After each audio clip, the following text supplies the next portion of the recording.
பாருக் கழுகு செழித்தால் பாரும் செழிக்கும். நான் தான் பாரு பேசுகிறேன். சங்க இலக்கியங்களிலும் நீலகிரி வாழ் பழங்குடிகளும் எங்களை அப்படித்தான் அழைக்கிறார்கள். எங்களது உணவுண்ணும் தன்மையை பார்த்து நீங்கள் எங்களை பிணந்தின்னிக் கழுகு என்றும் அழைப்பதுண்டு. உலகிலேயே எங்களைப் போல இழிவாகச் சித்தரிக்கப்பட்ட வேறு ஒரு பறவை இருக்குமா என்று தெரியவில்லை. உயிரினங்களின் தோற்றம் எனும் நூலை எழுதிய சார்லஸ் டார்வின் கூட இதற்கு விதிவிலக்கு இல்லை. அவர் எங்களை எப்படி குறிப்பிடுகிறார் தெரியுமா? அழுகிய பிணங்களில் களியாட்டம் போடும் ஒரு வெறுக்கத்தக்க பறவை என்கிறார். வல்ச்சர் என்ற ஆங்கிலச் சொல்லுக்கு கொள்ளைக்காரன் என்றும் சூறையாடுபவன் என்றும் மெரியம் வெப்ஸ்டர் எனும் ஆங்கில அகராதி விளக்கம் சொல்கிறது. விளக்கம் எப்படி இருக்கிறது பார்த்தீர்களா? பெரும்பாலான கேலிச் சித்திரங்கள் எங்களை ஊழல்வாதிகளோடும் கேடுகட்ட அரசியல்வாதிகளோடும் கொடுமதியான அதிகாரிகளோடும் ஒப்பிடுகின்றன. இந்திய பிரதமர் 500 மற்றும் 1000 ரூபாய் தாள்களை செல்லாது என அறிவித்த போதும், புதிதாக சரக்கு மற்றும் சேவை வரியை அறிமுகப்படுத்திய போதும் எங்களைத்தான் குறியீடாக்கி கேலிச்சித்திரமாக வரைந்தனர். இது உங்களுக்கே அடுக்குமா? நாங்கள் இறந்த விலங்கை தின்பது தவறா? உங்கள் பார்வையில் கோளாறு இருக்கும் என்று நினைக்கிறேன். 20 ஆண்டுகளுக்கு முன்பு வரை நாங்கள் பட்டி தொட்டி வான்வெளி எங்கும் உற்சாகமாய் பறந்து திரிந்தோம்.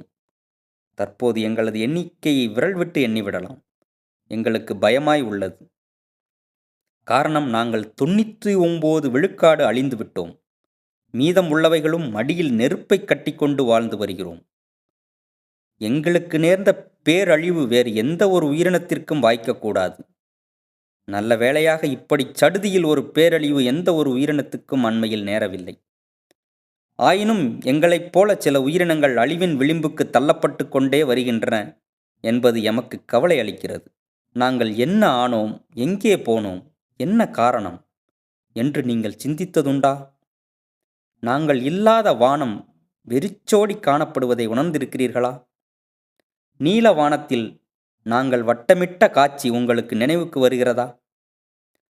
கழுகுக்கு மூக்கு வியர்த்தாற்போல் என்ற பழமொழிக்கு ஏற்ப இறந்த உயிரினங்களை தின்று உங்களுக்கும் ஏனைய உயிரினங்களுக்கும் நோய் நொடி பரவாமல் காத்ததை நன்றியோடு நினைத்து பார்த்ததுண்டா? ஒரு உயிரினம் இந்தியாவிலிருந்து அழிந்தால் அது 120 கோடி இந்தியர்களுக்கும் அவமானம் அல்லவா? இவ்வளவு மக்கள் தொகையை தாங்கும் இந்தியாவில் எங்களுக்கு இடம் இருக்காதா? செலவில்லாமல் துப்புரவு செய்யும் எங்களின் பங்கு இந்தியாவுக்கு அடிப்படை தேவை அல்லவா? பாரு என்ற சொல்லுக்கு உலர்ந்த என்றும் வறண்ட என்றும் தமிழ் நிகண்டு பொருள் சொல்கிறது. எங்களது வாழ்வும் வறண்டு இருப்பது ஒரு அவலப் பொருத்தமாய் இருக்கிறது அல்லவா? இந்த அவல நிலையை மாற்ற முன்வருவீர்களா? வருவீர்கள் என்ற நம்பிக்கை எமக்கு நிறையவே இருக்கிறது.